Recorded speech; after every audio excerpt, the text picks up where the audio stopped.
Hello and welcome to another video where we are continuing with the financial ratio series, and today we'll be taking a closer look into the inventory holding period ratio. So let's get straight into it then and firstly try answer the question, what is the inventory holding period ratio? Well, put simply, this ratio, which can also be referred to as inventory days, measures the average number of days a company holds onto its inventory before selling it. The shorter the holding period, the more efficiently a company is managing its stock.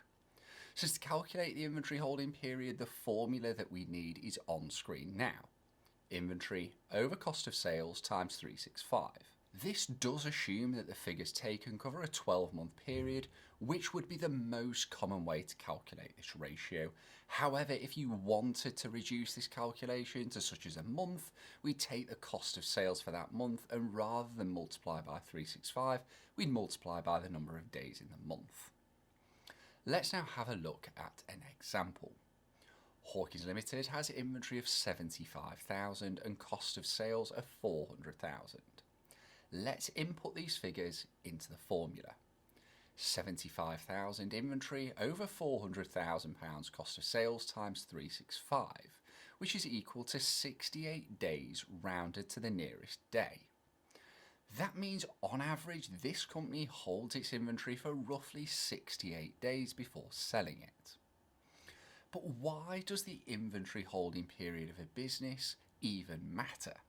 Well, a high ratio may mean that inventory is sitting on shelves for too long. This could lead to increased storage costs, risk of the stock no longer being sellable, and may even be a sign of financial strain. Whereas on the flip side, a low ratio means inventory moves quickly, freeing up cash for other uses and reduces storage costs. But as with any ratio, the context matters. A very low holding period could indicate that the business is struggling to keep up with demand, possibly losing out on sales. In terms of what's a good ratio or bad, it's so specific to the industry, and that means really there is no right answer. For example, selling fresh food in comparison to, say, a furniture store is going to be so vastly different that it's completely incomparable. That's why when measuring this ratio, it's important to compare businesses within the same sector to see whether the business is performing well or not.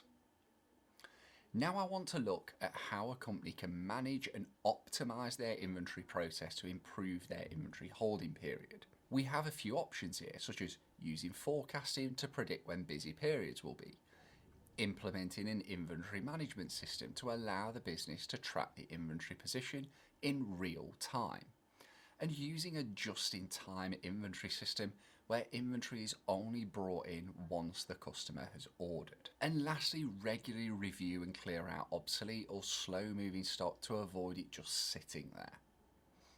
The inventory holding period ratio is just one piece of the puzzle because it's often analysed alongside other ratios such as trade receivables days, trade payables days, and when combined, give the business's working capital cycle. To sum up, the inventory holding period ratio is a useful tool for understanding how efficiently a business manages its inventory. A well-managed holding period can improve cash flow and reduce costs.